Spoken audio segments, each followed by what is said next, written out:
شروع اللہ تبارک و تعالی کے نام سے جو بڑا مہربان نہایت رحم کرنے والا ہے۔ ناظرین، کسی بھی ناممکن کام کو ممکن بنانے کے لیے چلتے پھرتے اس ایک ذکر کی تسبیح کر لیا کرو۔ اللہ کی مدد ایسی ہوگی کہ آپ خود حیران رہ جائیں گے۔ بھائیوں اور بہنوں، اللہ تعالیٰ کی ذات ہر شے سے بلند و برتر، پوشیدہ مگر ہر جگہ موجود، لامحدود مگر ہر ذرے میں نمایاں، مخفی مگر اپنی نشانیوں کے ذریعے ظاہر ہے۔ انسان کی عقل، فہم اور مشاہدہ جس قدر ترقی کرے، اتنا ہی اللہ تعالیٰ کی قدرت، حکمت اور اس کے وجود کا شعور گہرا ہوتا جاتا ہے۔ قرآن کریم کی بے شمار آیات اور احادیث نبویہ ہمیں بار بار غور اور فکر کی دعوت دیتی ہیں کہ ہم اللہ کی نشانیاں زمین اور آسمان، دن و رات، سمندر و خشکی، جانور و انسان اور اپنے نفس کے اندر تلاش کریں، اور اللہ تعالیٰ کا فرمان ہے کہ ہم قریب انہیں اپنی نشانیاں آفاق بھی دکھائیں گے اور خود ان کے نفس میں بھی، یہاں تک کہ ان پر واضح ہو جائے گا کہ یہی حق ہے۔ ناظرین، یہ آیت اس بات کی دلیل ہے کہ اللہ تعالیٰ کی ذات کو پہچاننے کے لیے انسان کو صرف آنکھیں کھلی رکھنی ہیں۔ اس کی تخلیق میں، اس کے نظام میں اور کائنات کے ذرے ذرے میں اللہ تعالیٰ کی وحدانیت اور وجود کی روشن دلیلیں موجود ہیں، اور کائنات کے وجود سے پہلے کچھ نہ تھا۔ وقت، خلا، مادہ، توانائی، سب کچھ اللہ تعالیٰ نے پیدا کیا ہے، اور کوئی بھی چیز خود بخود وجود میں نہیں آئی۔ جب ہم کسی پیچیدہ مشین کو دیکھتے ہیں تو فوراً سمجھ جاتے ہیں کہ اسے ضرور کسی لائق انجینئر نے بنایا ہوگا، تو پھر یہ وسیع تر، منظم اور بے مثال کائنات سوچئے کیسے بغیر کسی خالق کے وجود میں آ سکتی ہے۔ ہر سیارہ، ہر ستارہ، ہر کہکشاں ایک خاص نظام اور حساب کے تحت حرکت کر رہی ہے۔ یہ نظام اللہ کے وجود کی دلیل ہے، اور قرآن پاک فرماتا ہے کہ وہی اللہ ہے جس نے 7 آسمان ایک دوسرے کے اوپر پیدا کیے، تم رحمان کی تخلیق میں کوئی بے رتبی نہیں دیکھو گے۔ ناظرین، انسان خود اپنی ذات میں اللہ کی تخلیق کی عظمت کا شاہکار ہے۔ انسانی جسم کی بناوٹ، دل کی دھڑکن، خون کی گردش، دماغ کی صلاحیت اور آنکھوں کی بینائی، زبان کی گفتگو اور دل کا احساس، سب کچھ اللہ کی نشانی ہے۔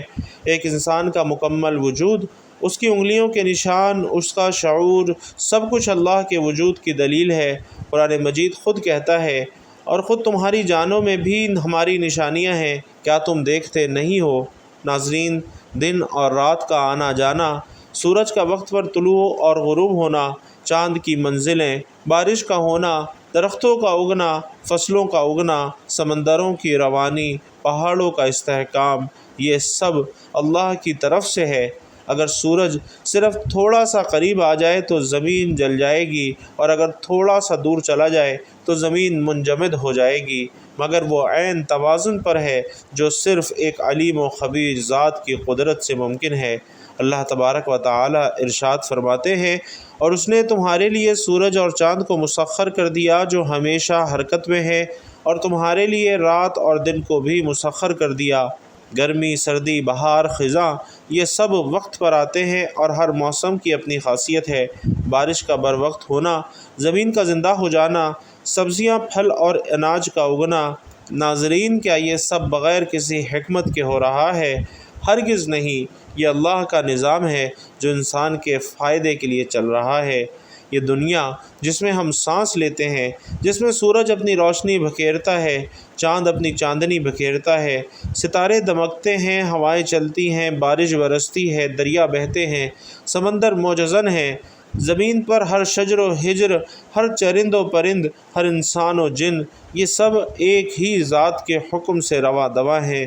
وہ ذات جسے ہم اللہ رب العزت کے نام سے جانتے ہیں، وہ رب جو نہ کسی سے پیدا ہوا، نہ کسی کے لیے پیدا ہوا، نہ ہی اس کا کوئی شریک ہے، وہ وحدہ لا شریک ہے، قادر مطلق ہے، علیم و خبیر ہے، بصیر و سمیع ہے، اس کی قدرت کی کوئی حد نہیں ہے۔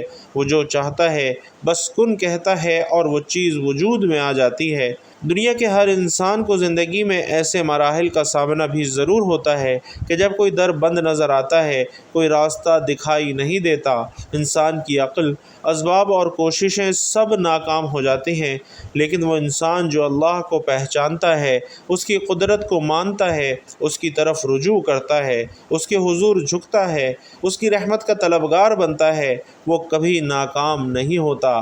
اور یہی ایمان ہے، یہی توکل ہے، یہی راز عبدیت ہے۔ اللہ تعالیٰ قرآن مجید میں فرماتا ہے، اور میں نے جن و انس کو صرف اپنی عبادت کے لیے پیدا کیا ہے، اور یہی عبادت کا مفہوم ہے کہ انسان ہر حال میں اللہ کی طرف رجوع کرے، اسے یاد کرے، اس سے مانگے، اس پر بھروسہ کرے، اور ہر مشکل، ہر حاجت، ہر خوف اور ہر پریشانی کے وقت اسی کے حضور جھکے۔ دنیا میں لاکھوں کروڑوں انسان موجود ہیں، لیکن سب کا خالق ایک ہی ہے، ایک ہی ذات ہے جو ہر دل کی دھڑکن کو جانتی ہے، ہر آنسو کو دیکھتی ہے، ہر پکار کو سنتی ہے اور ہر دعا کو قبول کرنے پر قادر ہے۔ دنیا کی کوئی طاقت، کوئی حکومت، کوئی سائنس، کوئی منصوبہ بندی اللہ کی قدرت کے سامنے کچھ نہیں ہے۔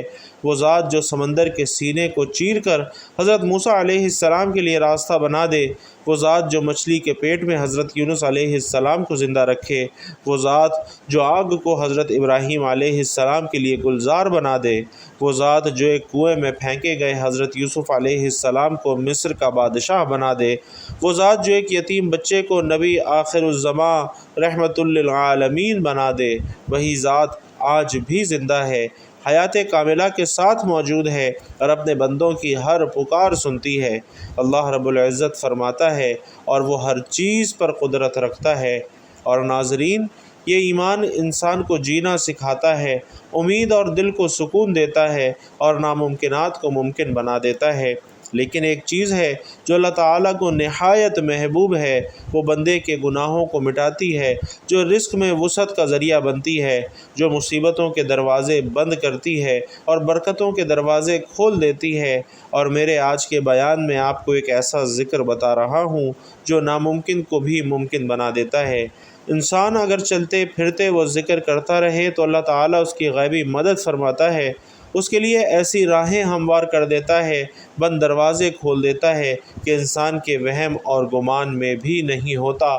قرآن مجید نے صدیوں پہلے بتا دیا تھا کہ اللہ نے ہر چیز جوڑا جوڑا بنائی ہے، اور آج کی سائنس بھی اسے تسلیم کرتی ہے، خواہ وہ انسان ہوں، حیوانات ہوں، نباتات ہوں، حتیٰ کہ ایٹمز کے اندر کے ذرات ہوں، ہر جگہ جوڑے موجود ہیں۔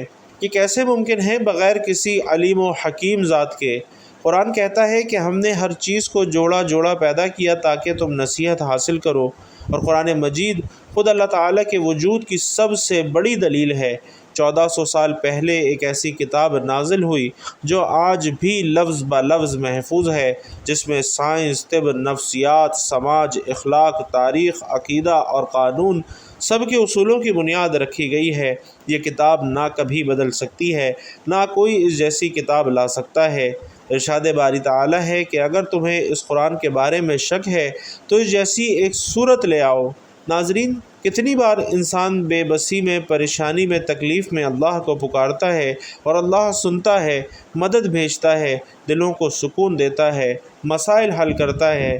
لاکھوں لوگوں کے تجربات اور واقعات اس بات کا ثبوت ہیں کہ ایک ایسی ہستی موجود ہے جو دعا سنتی ہے، جو غیب سے مدد پہنچاتی ہے۔ یہ اللہ ہے جو بندوں کی فریاد کو سنتا ہے۔ اللہ فرماتا ہے، ادعونی استجب لکم، مجھے پکارو، میں تمہاری دعا قبول کروں گا۔ تو ناظرین، آپ اللہ کے سامنے باتیں کیوں نہیں کرتے؟ آپ اللہ کو بتائیں کہ اللہ، میری زندگی میں یہ چل رہا ہے، میں تھک گیا ہوں، مجھے ہدایت ہے، میں نہیں جانا چاہتا اس طرف، میرے رب، میں مشکلات میں ہوں، میرے اوپر بہت امتحان آ چکے ہیں، میں بس تھک چکا ہوں۔ آپ کیوں نہیں اس طرح بتاتے اللہ کو؟ اللہ اس کے لیے ایک ایسا راستہ نکال دیں گے ہر مشکل سے نکلنے کے لیے کہ آپ سوچ بھی نہیں سکتے۔ میرا اللہ کہتا ہے کہ ہم اسے ایسی جگہ سے رزق دیں گے کہ وہ سوچ بھی نہیں سکتا۔ اور انبیاء کی خصوصیات جو اللہ نے ہمیں بتائی ہیں کامیاب ہونے کے لیے، کہ اگر آپ بھی زندگی میں کامیاب ہونا چاہتے ہیں تو صرف شکایت کس سے کرو؟ اللہ سے کرو، کیونکہ حضرت یعقوب علیہ السلام کے بارے میں کیا کہتے ہیں؟ کہ میں اپنا غم اور دکھ صرف اللہ کو بتاتا ہوں، ڈھنڈورا نہیں پیٹتا۔ انہوں نے باہر جا کے رشتہ داروں کے پاس بیٹھ کے اپنا غم نہیں سنایا کہ لوگوں کو غم سنانے سے کیا ہوتا ہے کہ لوگ جس کے مزے لیتے ہیں اور کچھ مدد کرنے کی کوشش کریں گے لیکن ان کے بس میں وہ کام ہی نہیں ہوگا۔ اس کا مطلب یہ نہیں کہ بالکل نہیں بتانا۔ جو لوگ اچھے ہیں، مخلص ہیں، انہیں ضرور بتائیں، لیکن جو کامیاب لوگ ہیں وہ کوشش کرتے ہیں کہ اپنے سارے غم اللہ کے ساتھ بانٹیں۔ انہیں پتہ ہے کہ میرا غم یا میری مشکل کون ہٹا سکتا ہے، صرف اللہ ہی ہٹا سکتے ہیں۔ تو اللہ تعالیٰ سے اپنا تعلق درست کریں، اسے توبہ اور استغفار کریں، کیونکہ استغفار کے ذریعے انسان اللہ کی رضا حاصل کر سکتا ہے اور اپنے ہر ناممکن کام کو ممکن بنا سکتا ہے۔ ناظرین، استغفر اللہ ربی من کل ذنب واتوب الیہ، یہ وہ عظیم کلمہ ہے جس کا ورد اگر بندہ اخلاص کے ساتھ کرتا ہے تو اللہ تعالیٰ اپنے خزانے سے ایسی نعمتیں نازل کرتا ہے کہ بندہ خود حیران رہ جاتا ہے۔ یہی وہ ذکر ہے جو چلتے پھرتے، اٹھتے بیٹھتے، کام کرتے، سفر کرتے، دن ہو یا رات ہو، تنہائی ہو یا ہجوم ہو، کبھی بھی اور کہیں بھی کیا جا سکتا ہے، اور یہی اس بیان کا مرکزی وظیفہ ہے۔ استغفار کا لغوی اور شرعی مفہوم جو غفر سے نکلا ہے، جس کا مطلب ہے ڈھانپ دینا، معاف کر دینا، بخش دینا، اور شرعی اصطلاح میں استغفار کا مطلب ہے کہ اللہ تعالیٰ سے اپنے گناہوں کی معافی مانگنا، توبہ کرنا اور آئندہ گناہ نہ کرنے کا عہد کرنا۔ اور استغفار کا عام سا جملہ استغفر اللہ ربی من کل ذنب واتوب الیہ، یہ چند الفاظ جب اخلاص، یقین اور عاجزی کے ساتھ زبان پر آتے ہیں تو اللہ تعالیٰ کی خاص رحمت متوجہ ہو جاتی ہے۔ نبی علیہ السلام معصوم تھے، آپ سے کوئی گناہ سرزد نہ ہوتا تھا، مگر اس کے باوجود آپ دن میں 70 مرتبہ استغفار فرمایا کرتے تھے۔ اور حضرت ابو ہریرہ رضی اللہ تعالیٰ عنہ روایت کرتے ہیں کہ اللہ کی قسم میں دن میں 70 مرتبہ سے زیادہ اللہ سے مغفرت طلب کرتا ہوں اور اس کی طرف رجوع کرتا ہوں۔ اب سوچیں کہ جو نبی علیہ السلام گناہوں سے پاک ہیں، وہ بھی روزانہ اتنی کثرت سے استغفار کرتے تھے، تو سوچئے کہ ہم جیسے گناہ گار بندوں کو تو اور زیادہ استغفار کا محتاج ہونا چاہیے۔ اللہ کا وعدہ ہے کہ جو بندہ اخلاص کے ساتھ استغفار کرتا ہے وہ اس کے گناہوں کو معاف فرما دیتا ہے، اور جو کوئی برائی کرے یا اپنی جان پر ظلم کرے پھر اللہ سے معافی مانگے تو وہ اللہ کو بخشنے والا، رحم کرنے والا پائے گا۔ حضرت نوح علیہ السلام نے فرمایا کہ استغفار کرو، وہ تمہیں مال اور اولاد سے نوازے گا، بارش برسائے گا اور نہریں جاری کرے گا۔ اللہ تعالیٰ فرماتا ہے اور اللہ تعالیٰ انہیں عذاب نہیں دیتا جب وہ استغفار کرتے ہوں۔ ناظرین، جو شخص کثرت سے استغفار کرتا ہے اس کا دل نرم ہو جاتا ہے، اسے روحانی سکون حاصل ہوتا ہے۔ جو کام انسان کے بس سے باہر ہو، جب اس پر استغفار کو مستقل معمول بنایا جائے تو اللہ تعالیٰ اس کے لیے راستے کھول دیتے ہیں، لوگوں کے دل بدل دیتے ہیں، حالات کو سازگار کر دیتے ہیں۔ حضرت حسن بصری رحمۃ اللہ علیہ کے پاس ایک شخص آیا اور کہا، حضرت میری زمین بنجر ہے، بارش نہیں ہوتی۔ دوسرا آیا اور کہا، میری بیوی بانجھ ہے، اولاد نہیں ہوتی۔ تیسرے شخص نے کہا کہ رزق کی تنگی ہے، کاروبار نہیں چلتا۔ آپ نے تینوں کو ایک ہی جواب دیا، استغفار کیا کرو، اپنے رب سے معافی مانگا کرو۔ اور جب ان سے پوچھا گیا کہ آپ سب کو ایک ہی جواب کیوں دیتے ہیں تو فرمایا کہ میں نے قرآن پڑھا ہے اور قرآن یہی سکھاتا ہے کہ ہر مصیبت، تنگی، رکاوٹ اور کمی کا حل استغفار میں ہے۔ ناظرین، استغفار محض ایک لفظ نہیں ہے، یہ دل کا جھکاؤ ہے، یہ توبہ کا اعلان ہے، یہ رب سے تعلق جوڑنے کا ذریعہ ہے، یہ اس اعتراف کا نام ہے کہ یا اللہ، میں کمزور ہوں، گناہ گار ہوں، خطا کار ہوں، لیکن تیری رحمت سے مایوس نہیں ہوں۔ حضرت نوح علیہ السلام نے اپنی قوم کو استغفار کا وظیفہ سکھایا تو اللہ تعالیٰ نے فرمایا، بس میں نے ان سے کہا کہ اپنے رب سے معافی مانگو، بے شک وہ بڑا معاف کرنے والا ہے، وہ تم پر آسمان سے بارش خوب برسائے گا اور تمہیں مال اور اولاد سے نوازے گا اور تمہارے لیے باغ بنائے گا اور نہریں جاری کرے گا۔ کیا کوئی دنیاوی حکومت ایسی ضمانت دے سکتی ہے؟ کیا کوئی ڈاکٹر، وکیل، افسر یا سفارش ایسی قدرت رکھتا ہے؟ نہیں، صرف اللہ ہی ہر شے پر قادر ہے، اور وہ چاہے تو آپ کی زندگی کے بند دروازوں کو کھول دے، ناممکن کو ممکن بنا دے، اندھیروں کو اجالوں میں بدل دے۔ حضرت حسن بصری رحمۃ اللہ علیہ فرماتے ہیں کہ استغفار بارش لاتا ہے، رزق بڑھاتا ہے، دلوں کو سکون دیتا ہے اور زندگی کی ہر بند گلی کو کھول دیتا ہے۔ بھائیوں اور بہنوں، آج کی اس مصروف دنیا میں جب وقت کی کمی ہے، جب انسان نفسیاتی دباؤ کا شکار ہے، جب ہر طرف بے چینی، بے برکتی، بیماری، مالی پریشانیاں اور دل کی الجھنیں ہیں، تب چلتے پھرتے استغفر اللہ کا ذکر ایسا روحانی عمل ہے جو نہ صرف دل کی تسلی دیتا ہے بلکہ اللہ کی مدد اور نصرت کو انسان کے قریب کر دیتا ہے۔ یہی وہ ذکر ہے جو زندگی کے بگڑے ہوئے معاملات کو سنوارتا ہے، یہی وہ تسبیح ہے جو ناممکن کاموں کو ممکن بناتی ہے، یہی وہ وظیفہ ہے جو اللہ کو راضی کرتا ہے اور اس کی رحمتوں کو متوجہ کرتا ہے۔ ناظرین، اگرچہ استغفار بذات خود ایک کامل ذکر ہے، لیکن جب اس کے ساتھ اللہ کی حمد اور اس کی وحدانیت کا اقرار بھی شامل کر دیا جائے تو روحانیت کئی گنا بڑھ جاتی ہے۔ رسول علیہ السلام کی یہ دعا دیکھیے: اللہم انت ربی لا الہ الا انت خلقتنی وانا عبدک وانا علی عہدک ووعدک ما استطعت، یعنی اے اللہ، تو ہی میرا رب ہے، تیرے سوا کوئی معبود نہیں، تو نے مجھے پیدا کیا اور میں تیرا بندہ ہوں۔ اس دعا کو صبح اور شام پڑھنے والا اگر اسی دن وفات پا جائے تو جنت میں داخل ہوگا، اور یہ اس بات کا ثبوت ہے کہ استغفار کے ساتھ توحید، اللہ کی ربوبیت، بندگی کا اقرار اور اس کی عظمت کی تسبیح بندے کو مقبول بنا دیتی ہے۔ تو بھائیوں اور بہنوں، آج کے عمل کی جانب چلتے ہیں اور آپ کو وہ ذکر بتاتا ہوں جو چلتے پھرتے پڑھنے سے اللہ تعالیٰ انسان کی کیا مدد فرماتا ہے اور اس کے ہر ناممکن کام کو ممکن بنا دیتا ہے۔ تو آپ نے یہ ذکر کسی بھی وقت، کسی بھی جگہ، جب جہاں جیسے آپ کو وقت مل جائے، آپ نے اس کو پڑھتے رہنا ہے۔ اس ذکر کو پڑھنے کے لیے سب سے پہلے آپ نے وضو کر لینا ہے اور اس کے بعد حضور علیہ السلام کی ذات اقدس پر درود پاک کا نذرانہ پیش کرنا ہے۔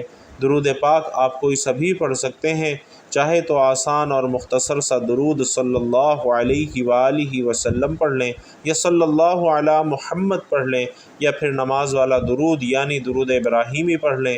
چونکہ درود ابراہیمی کی فضیلت تمام درودوں میں سب سے زیادہ ہے، اس لیے کوشش کیجئے کہ درود ابراہیمی ہی پڑھیے۔ ایک مرتبہ خیر و برکت اور ثواب کی نیت سے میرے ساتھ بھی درود ابراہیمی پڑھ لیں۔ اللہم صلی علی محمد وعلی آل محمد کما صلیت علی ابراہیم وعلی آل ابراہیم انک حمید مجید۔ اللہم بارک علی محمد وعلی آل محمد کما بارکت علی ابراہیم وعلی آل ابراہیم انک حمید مجید۔ درود پاک پڑھنے کے بعد ناظرین، آپ نے اپنے ہاتھ میں ایک تسبیح پکڑ لینی ہے۔ اگر آپ کے پاس کوئی موجود نہ ہو تو آپ نے ہاتھوں کی انگلیوں پر توجہ کے ساتھ گن کر پڑھنا ہے۔ سب سے پہلے 100 مرتبہ استغفر اللہ ربی من کل ذنب واتوب الیہ پڑھ لینا ہے۔ یہ سید الاستغفار کہلاتا ہے، اور اس کے بعد آپ نے 3 مرتبہ سورۃ الکوثر کی تلاوت کرنی ہے۔ بسم اللہ الرحمن الرحیم، انا اعطیناک الکوثر فصل لربک وانحر ان شانئک ھو الابتر۔ اور 3 مرتبہ سورۃ الکوثر پڑھنے کے بعد آپ نے آخر میں پھر درود پاک پڑھ لینا ہے، اور اس کے بعد آپ نے دل ہی دل میں تصور کرتے ہوئے اللہ رب العزت سے باتیں کرنی ہیں اور اپنے معاملات اللہ کے ساتھ شیئر کرنے ہیں۔ جو شخص اللہ کی وحدانیت، اس کی قدرت اور استغفار کی تسبیح کو اپنا شعار بنا لے، وہ چاہے دنیا میں کتنا ہی کمزور کیوں نہ ہو، اللہ اسے بلند کر دیتا ہے، اس کی زندگی کے بند دروازے کھول دیتا ہے، اس کے دشمن ذلیل ہو جاتے ہیں، اس کے لیے ہر ناممکن کام ممکن کر دیا جاتا ہے، اس کی تمام مشکلات پریشانیوں کو دور کر دیا جاتا ہے، اور اللہ تعالیٰ اس کی ایسی غیبی مدد فرماتا ہے کہ انسان خود بھی حیران رہ جاتا ہے۔ اور جو بندہ چلتے پھرتے اس ذکر کو اپنا معمول بنا لیتا ہے تو اللہ رب العزت ایسے انسان کو بخش دیتا ہے، اور جس انسان کی بخشش ہو جائے وہ اللہ کا پیارا بندہ بن جاتا ہے۔ جب وہ اللہ کا پیارا بندہ بن جاتا ہے تو اللہ تعالیٰ کی ذات اس سے راضی ہو جاتی ہے، اس کے ہر کام میں آسانی پیدا کر دیتی ہے، اور اس کے لیے ہر قسم کے بند دروازے کھل جاتے ہیں، اس کی تقدیر سنور جاتی ہے، اس کی دنیا اور آخرت سنور جاتی ہے، اس کی نسلوں تک کے لیے آسانیاں پیدا کر دی جاتی ہے۔ دعا ہے کہ رب کریم نیکی کی بات ہم سب کو سننے، سمجھنے اور اس پر عمل کرنے کی طاقت اور توفیق مرحمت فرمائے۔ میرا سنانا اور آپ کا سننا اپنی بارگاہ میں قبول و منظور فرمائے، آمین یا رب العالمین۔ ناظرین، آخر میں آپ سے گزارش ہے کہ اللہ تعالیٰ کے 99 ناموں میں سے کوئی بھی ایک نام کمنٹ باکس میں لکھ کر ضرور شیئر کیجیے گا۔ اللہ تبارک و تعالیٰ آپ سب کا حامی و ناصر ہو، آمین یا رب العالمین۔